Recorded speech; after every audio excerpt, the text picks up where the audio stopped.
Commander Una Park stood on the bridge of the EDF Nemesis, her eyes fixed on the vast blackness of space through the main viewing screen.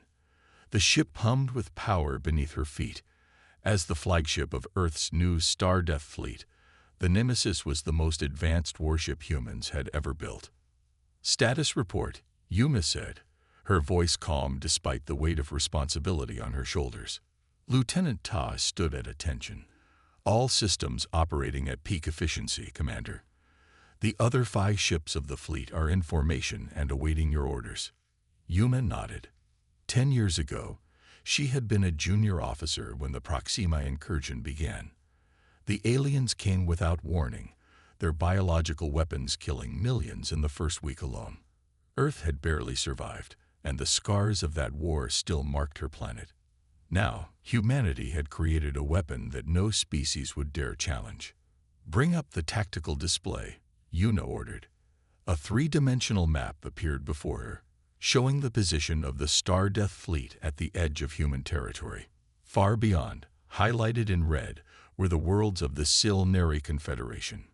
Dr. Huan walked onto the bridge, his gray hair disheveled as always.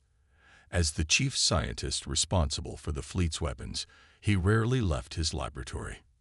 "Commander Park, I've completed the final checks on the quantum destabilizers," he said. "They're ready for deployment." Yuna turned to face him. "Thank you, Doctor. Let's hope we don't need to use them." The science was both simple and terrifying. The quantum destabilizers could alter the natural processes of a star, creating massive solar flares that could be directed towards specific planets. A targeted world would be bathed in radiation, wiping out all life. The weapon could sterilize planets without destroying them, leaving them ready for eventual human settlement. Major Jin, the intelligence officer, approached with a datapad. "Commander, we've intercepted more communications from Silneri High Command. They're definitely mobilizing." Yuna took the pad and read the translated messages. The Silneri were an ancient species, masters of biological warfare. Their bodies could change and adapt to any environment. They saw other species as resources to be harvested for genetic material. "How certain are we about their invasion plans?" Yuna asked. "Our deep cover agents confirm it. They're building transport ships and growing warrior forms. They plan to hit 3 human colony worlds simultaneously, then push toward Earth itself." Yuna walked to the window and stared out at the stars. The United Defense Council had given her broad authority. She could strike first, using the Star Death fleet to demonstrate Earth's power, or she could try to intimidate the Silneri into backing down without bloodshed. "Commander," Lieutenant Tay's voice broke her concentration. "We're receiving a transmission from Earth Command." The main screen changed to show Admiral Kang, his weathered face grim. "Commander Park, what's your assessment of the situation?" "The intelligence is solid, Admiral. The Silneri are preparing for war." "Then you understand what's at stake. The Council wants results. We didn't build this fleet to sit idle while another attack comes." Yuna straightened her back. "I understand, sir, but using the Star Death weapons will change everything. Once we cross that line, there's no going back." Admiral Kang leaned forward. "Millions died in the Proxima incursion, Commander. The Council won't risk that again. Show the Silneri what happens when they threaten humanity." The transmission ended, leaving Yuna with her thoughts. She called her senior officers to the command table. "We have orders to demonstrate our capabilities," she told them. "The question is how." Captain Min, her second in command, spoke first. "We could target an uninhabited planet in Silneri space, show them what we can do without taking lives." "That might not be enough," Major Jin countered. "The Silneri respect strength above all. A stronger message would be to target one of their outpost worlds. Something small, but still populated." The room fell silent. They all understood what that meant. Thousands of deaths as a warning. Dr. Huan cleared his throat. "There's a third option. We could trigger a minor solar event in one of their core system stars. Not enough to reach any planets, but enough to show we control their sun. The display would be visible across their empire. Yuna considered each option carefully. The lives of billions might depend on her choice. Plot a course to the Cygnus 9 system, she finally ordered. It's a border system with a single Silnary outpost on the fourth planet. The population is primarily military, with minimal civilian presence. Her officers moved to their stations, preparing the fleet for its first real mission. In her quarters that night, Yuna looked at an old photograph. Her family before the Proxima incursion. Her parents and younger brother had been among the first victims. She had joined the defense forces the next day. "Commander," Captain Min's voice came through the intercom. "We'll reach Cygnus 9 in 6 hours." "Thank you, Captain. I'll be on the bridge shortly." Yuna put the photo away and straightened her uniform. The Star Death Fleet carried humanity's future among the stars. Used wisely, it would ensure no alien species ever threatened Earth again. Used carelessly, it would make humanity the monster other species feared. When she returned to the bridge, the officers stood at attention. "Final weapons check," she ordered. "All systems green," Lieutenant Tay reported. "The quantum destabilizers are charged and ready." Yuna made her decision. "Target the uninhabited second planet of Cygnus 9. We'll demonstrate our power without bloodshed, this time." Relief showed on some faces, disappointment on others.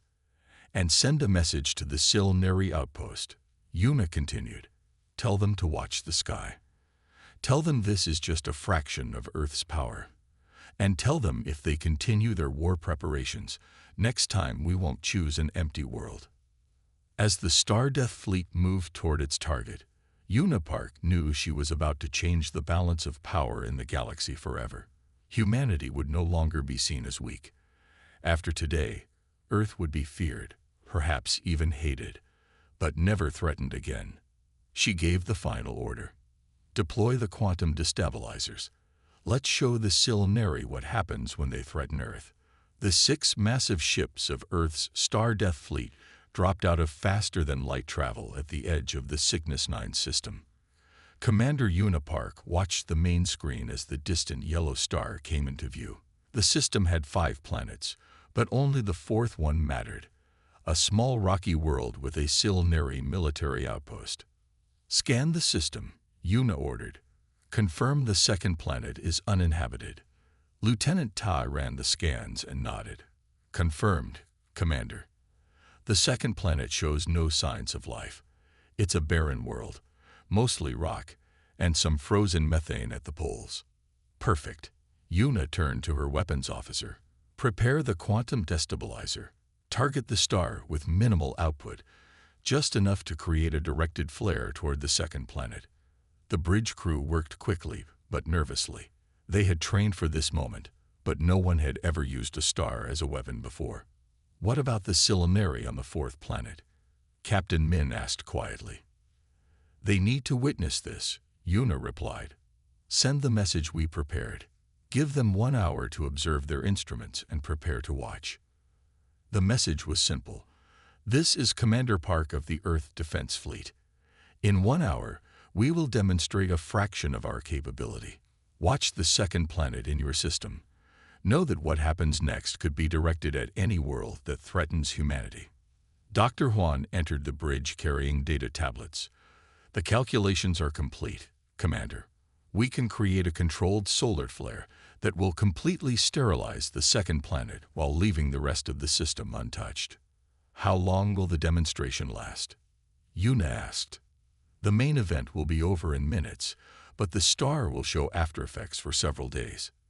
They won't be able to miss it." Yuma nodded and checked the time. "Position the fleet at the calculated safe distance. All ships will record the event from multiple angles.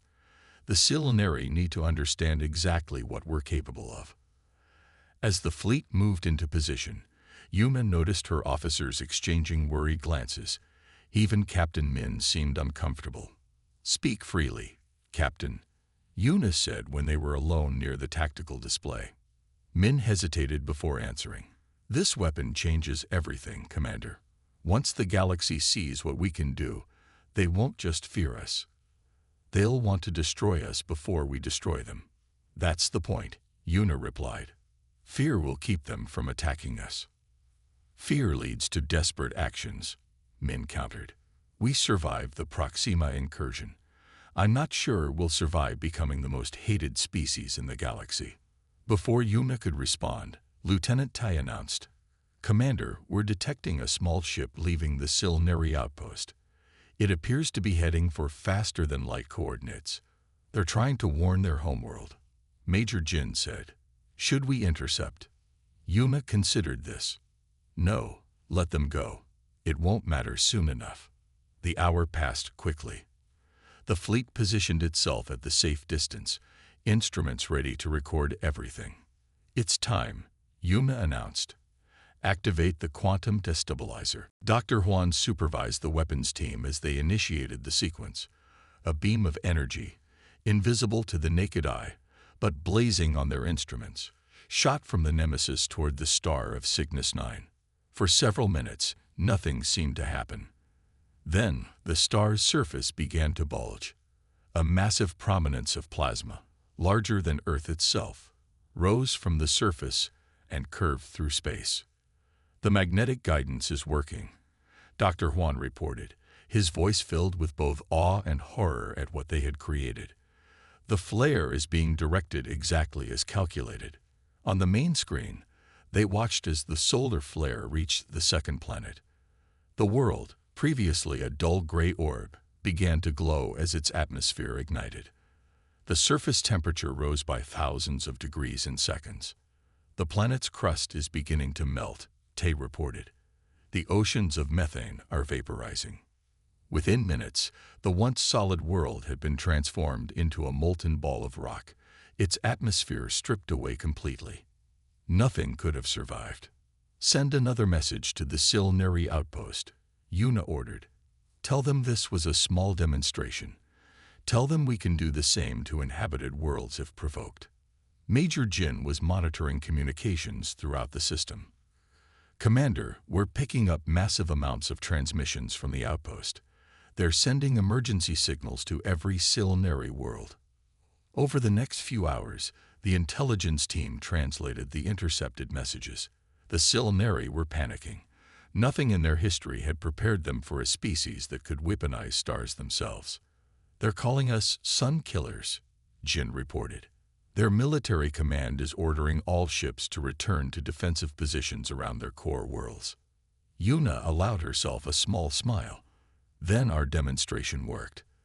They'll think twice before attacking human colonies now. But her satisfaction was short-lived. New transmissions began flooding in from across the galaxy. Commander, we're picking up diplomatic communications from at least 12 other species, Jin said, looking concerned. The Galactic Concord has called an emergency session. They're discussing the human threat. Lieutenant Kang, the communications officer, looked up from his station. We're receiving a direct message from Earth Command. Admiral Kang wants an immediate report. Yuna prepared her response, detailing the successful demonstration. But as she worked, she couldn't help noticing the changed atmosphere on the bridge. Some officers moved with new confidence, proud of humanity's power. Others seemed withdrawn, troubled by what they had done. That evening, Yuna called her senior staff to a private meeting. The division was immediately clear. Half the table believed they had secured humanity's safety. The other half feared they had only ensured eventual retaliation. The Silneri were already planning to attack us, Lieutenant Tay argued. Now they'll think twice. But what about the other species? Dr. Huan countered. We've just shown the galaxy that humans can destroy entire worlds. They'll see us as an extinction-level threat. Captain Min nodded in agreement. The Galactic Concord has never united against a single species before, but they might unite against us. Yuna listened to the debate, understanding both sides. The Star Death Fleet had changed everything. Humanity would never again be seen as a minor power to be preyed upon. But power brought danger as well as safety.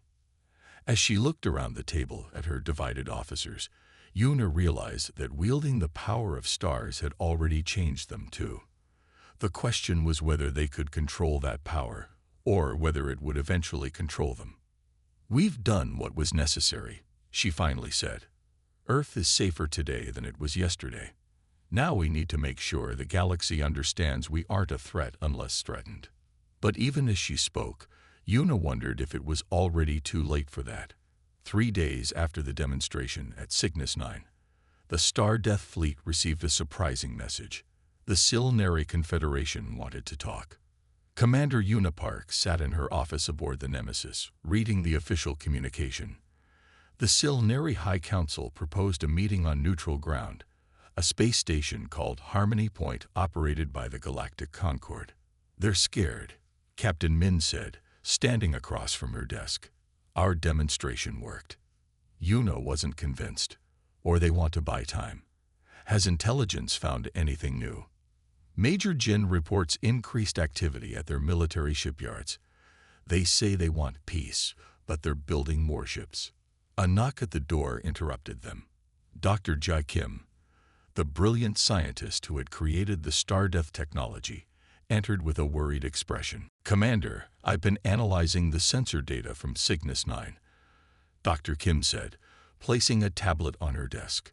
"Something strange happened when we activated the quantum destabilizer." The screen showed energy readings from the demonstration. "Look here," Dr. Kim pointed.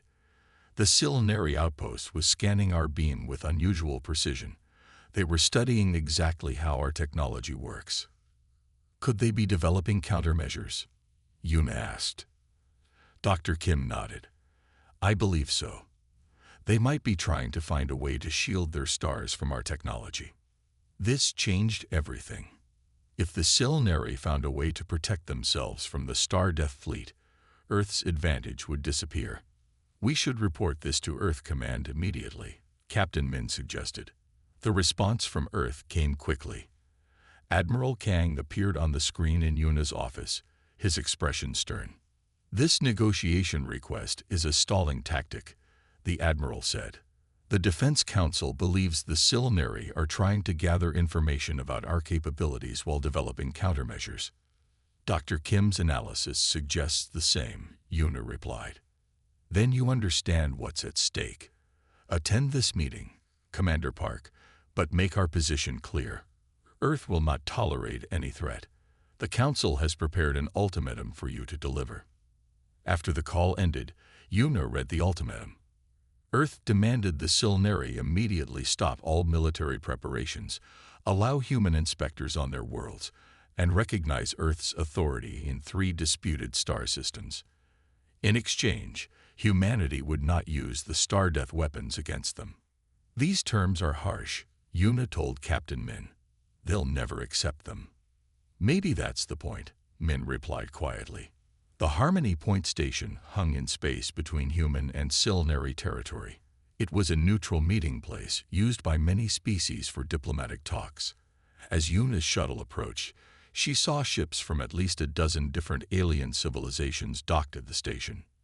"Major Jin, why are there so many diplomatic vessels here?" she asked. Jin checked his datapad. "It seems news of our demonstration has spread.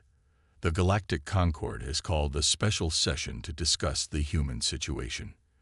Many species are concerned about our new weapons." "They fear us," Captain Min said. "Fear can unite enemies," Jin replied.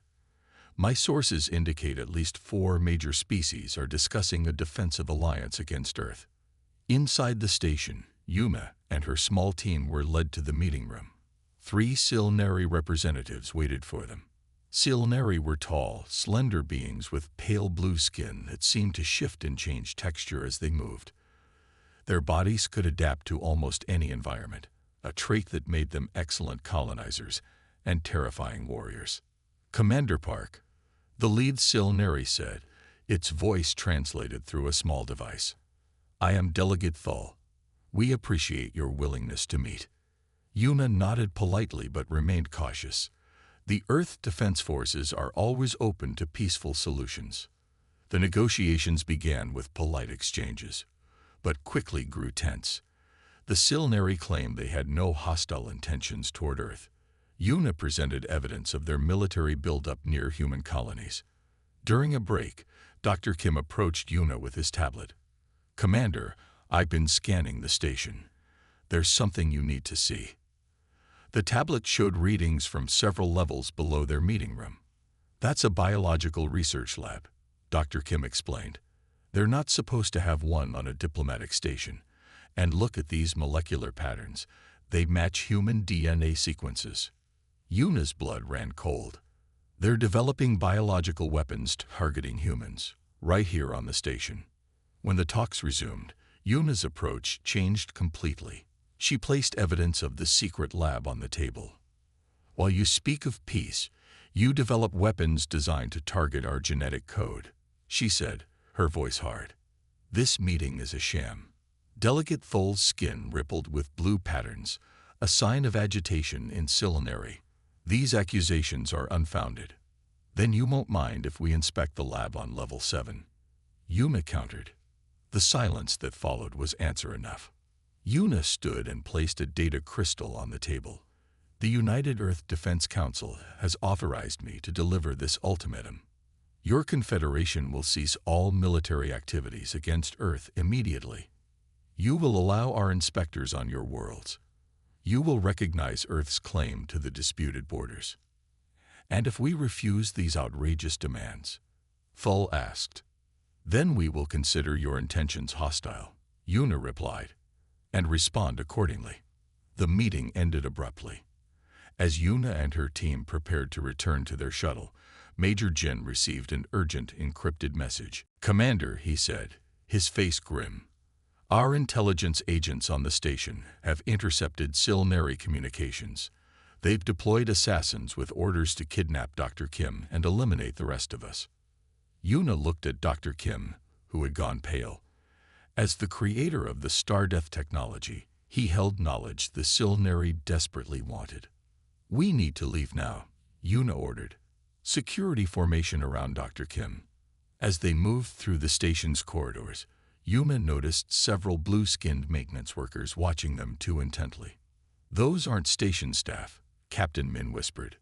Suddenly, the lights in the corridor went out.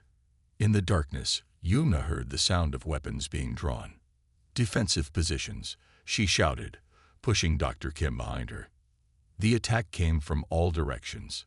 Silinary assassins, their bodies adapted for combat, with hardened skin and enhanced strength, emerged from service tunnels and air ducts.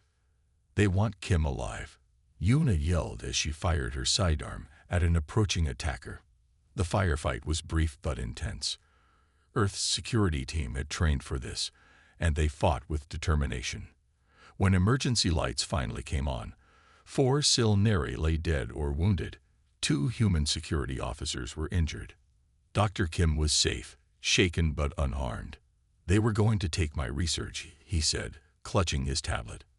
"With it, they could develop countermeasures or even adapt our technology for themselves." As they finally reached their shuttle, Yuna knew the diplomatic approach had failed completely. The Silinary had chosen their path. Now Earth would have to choose its response. "Prepare the fleet," she told Captain Min as their shuttle departed. "This isn't a negotiation anymore. It's war." The emergency alarm blared throughout the Nemesis. Commander Yuna Park ran to the bridge, her heart pounding in her chest. "Report," she demanded as she took her position. Captain Min's face was grim. "The Silinary have attacked, Commander. 3 of our outer colonies, New Seoul, Horizon, and Liberty Point." "Casualties?" Yuna asked, dreading the answer. "Massive," Major Jin replied, looking up from his station. "They used biological weapons, specifically designed to attack human DNA. The pathogens spread through the air systems of each colony. Current estimates are 80% infection rates." Yuna felt sick. Each of those colonies held over 1 million people. How many dead? "The reports are still coming in," Jin said quietly, "but it's in the hundreds of thousands already. The death toll will rise. The pathogen works quickly." The bridge fell silent. Everyone knew people on those colonies. Friends, family members. "This was a coordinated surprise attack," Captain Min said. The Silneri must have been planning it even during our negotiations. Lieutenant Ta looked up from his console. Commander, we're receiving a priority transmission from Earth Command. Admiral Kang appeared on the main screen. His face showed a mixture of anger and grief. Commander Park, you've received the reports. Yes, Admiral. We're still assessing the damage. There's nothing to assess. This is genocide. The Admiral's voice was hard. The Defense Council has unanimously authorized Extinction Protocol 7. You are to target a major Silneri world and make an example of them. The bridge crew exchanged shocked glances. Extinction Protocol 7 meant the complete sterilization of an inhabited planet. Which world, Admiral? Yuna asked, her mouth suddenly dry.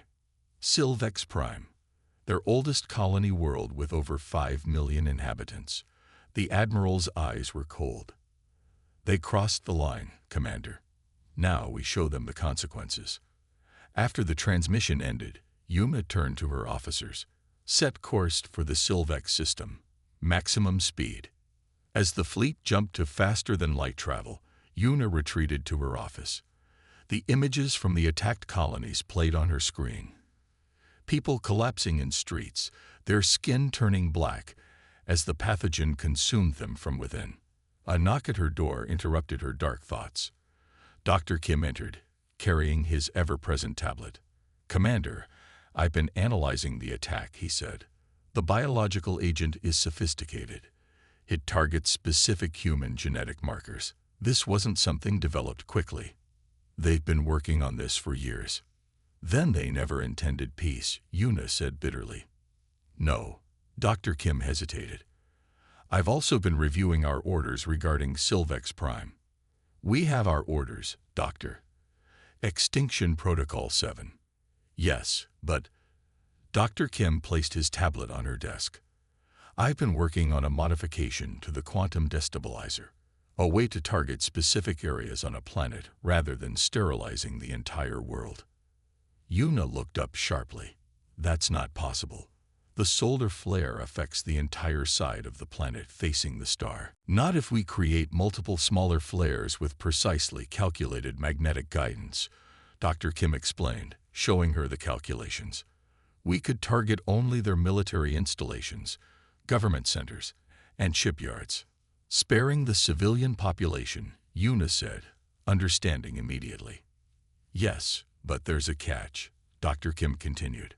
To achieve this level of precision, we would need to position the fleet much closer to the star than normal safety protocols allow. The risk to our ships would be significant. Yuna studied the data.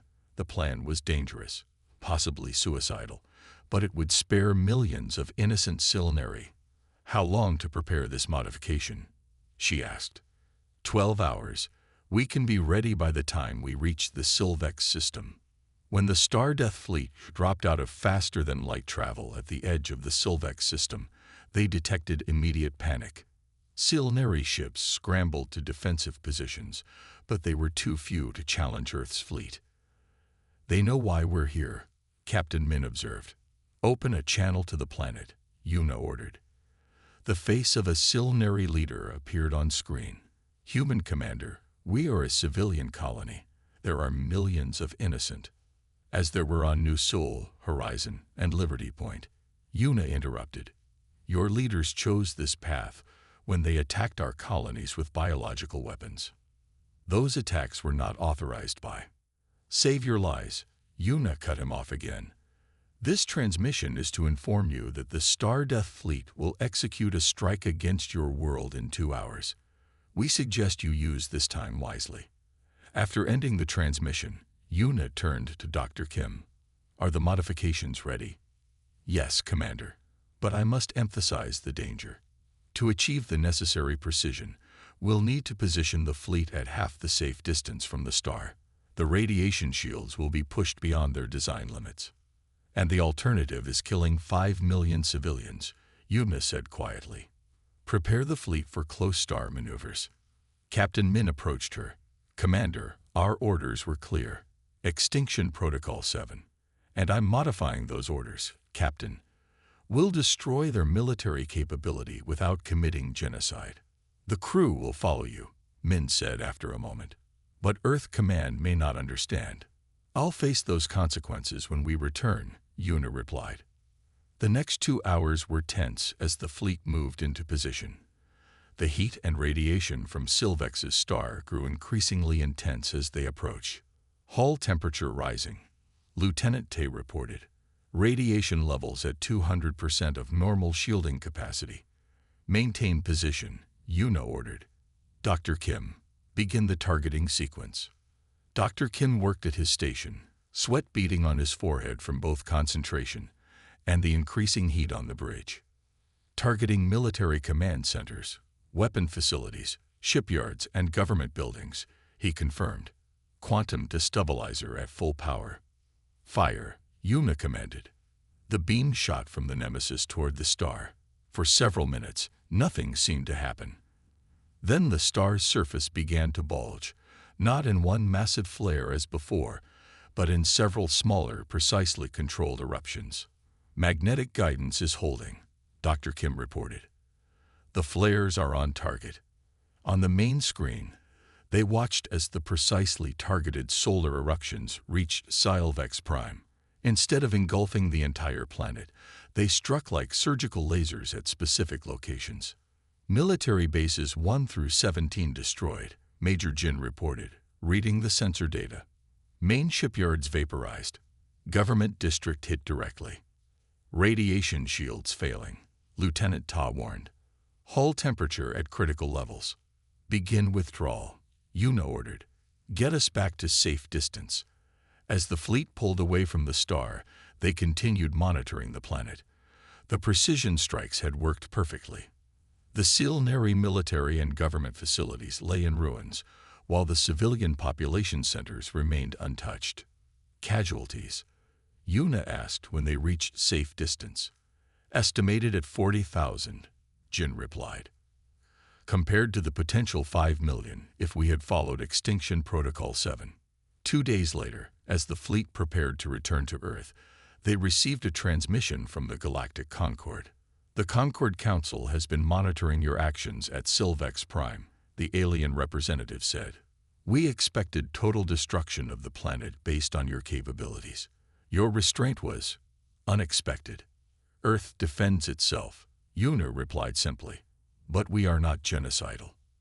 After the transmission ended, Captain Min approached her on the observation deck. The reports from Galactic Intelligence suggest the other species are confused by our actions, he said.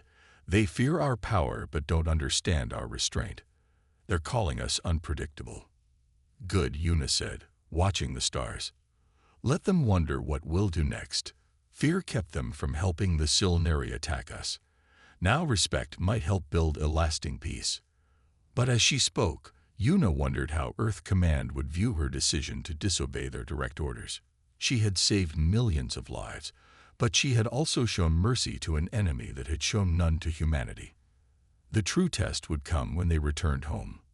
The Silneri Confederation surrendered 3 days after the strike on Silvex Prime. Their message was brief but clear. They accepted all of Earth's original terms and requested immediate cessation of hostilities. As the Star Death Fleet returned to Earth, Commander Yuna Park prepared for a different kind of battle.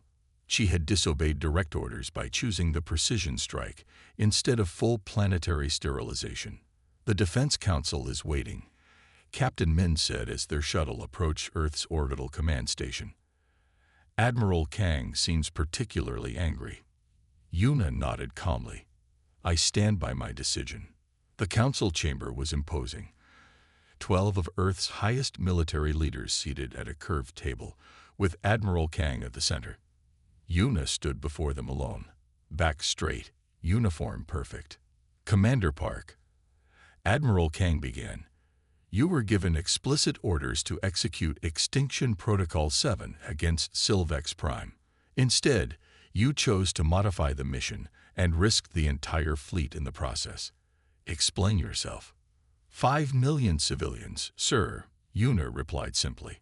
I found a way to achieve our military objectives without committing genocide.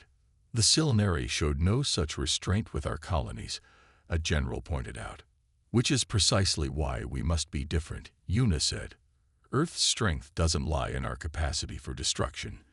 Any species with sufficient technology can destroy. Our true strength lies in our restraint, in knowing when not to use maximum force.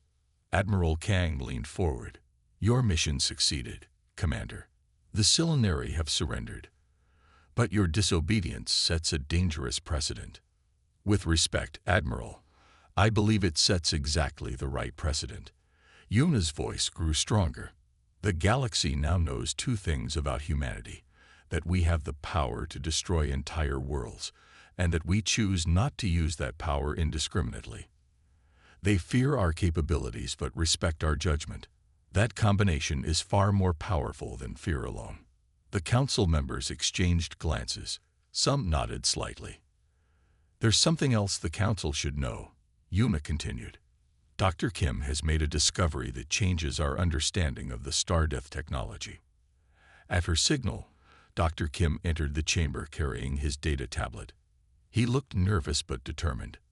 Honorable Council, he began, while analyzing the quantum harmonics of our weapons, I discovered patterns in the background radiation that suggest this technology has existed before. Multiple times, in fact. This caught everyone's attention. Explain, Admiral Kang demanded. The quantum signatures match theoretical patterns associated with civilizations that disappeared suddenly at the height of their development, Dr. Kim explained. Based on my analysis, at least 3 previous species developed similar technology, and each species vanished shortly afterward. They destroyed themselves, Una said quietly. They created the power to weaponize stars, but lacked the wisdom to control that power. A heavy silence filled the room as the implications sank in. We stand at a crossroads, Una continued. We can follow the path of those extinct civilizations, using this technology until it consumes us, or we can create a new doctrine, one that preserves humanity by restraining our own power. The debate lasted for hours. Eventually, a new approach emerged, what would later be called the balance of terror doctrine. The Stardeath fleet would be maintained as humanity's ultimate deterrent, but with strict protocols limiting its use to situations where human existence itself was threatened. The weapon that won this war will now secure the peace, Admiral Kang announced as the council session ended. Commander Park, despite your disobedience, the council recognizes your judgment was sound. You are hereby promoted to Admiral, with a new assignment. Una was surprised. Assignment, sir. The galaxy fears us now, Admiral Park. We need someone to show them that fear is unnecessary as long as peace is maintained. Your new mission is diplomatic. You will command the Nemesis as our flagship, but your primary role will be to represent Earth to the Galactic Concord. 6 months later, Admiral Una Park stood on the observation deck of the Nemesis, watching the ships of 12 different species approach Harmony Point Station. The first ever Galactic Peace Summit was about to begin, with Earth playing a central role. How are you feeling about the summit? Dr. Kim asked, joining her at the viewport. Cautiously optimistic, Una replied. The Silnari delegation arrived yesterday. Their new leadership seems genuine about maintaining the peace. And the other species? Still wary, but engaging. They've seen that we could have destroyed the Silnari completely but chose not to. That's open doors. Captain Min approached with a message tablet. Admiral, the Galactic Concord Council is ready to begin the session. They've requested you give the opening address.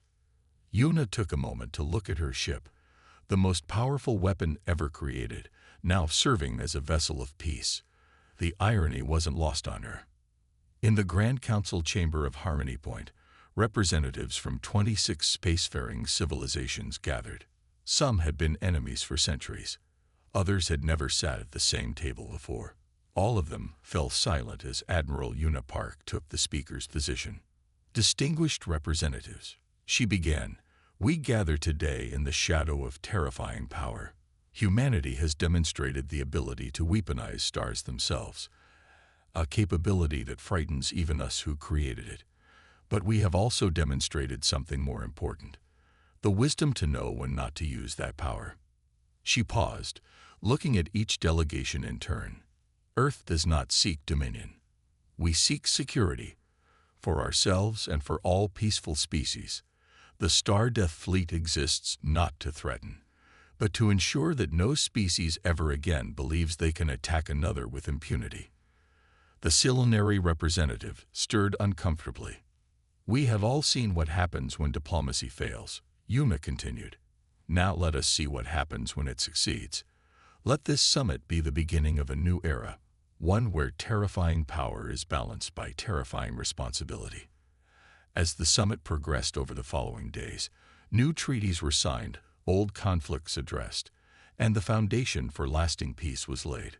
The Star Death Fleet remained, a constant reminder of humanity's capabilities, but now it patrolled the borders of multiple species, protecting the weak from the strong. On the final day, as Yuna prepared to return to the Nemesis, an ancient alien from the Galactic Concord approached her. Your species surprised us, Admiral Park, it said, its translator converting its musical language to human speech. We expected conquerors. Instead, we found guardians. Yuna smiled slightly. Humanity has always been both, Counselor. Our history is filled with those who sought to dominate and those who sought to protect. Our strength comes from knowing the difference. As the Nemesis departed Harmony Point, Yuna stood on the bridge watching the stars. The terrifying power under her command had brought humanity to the edge of becoming monsters.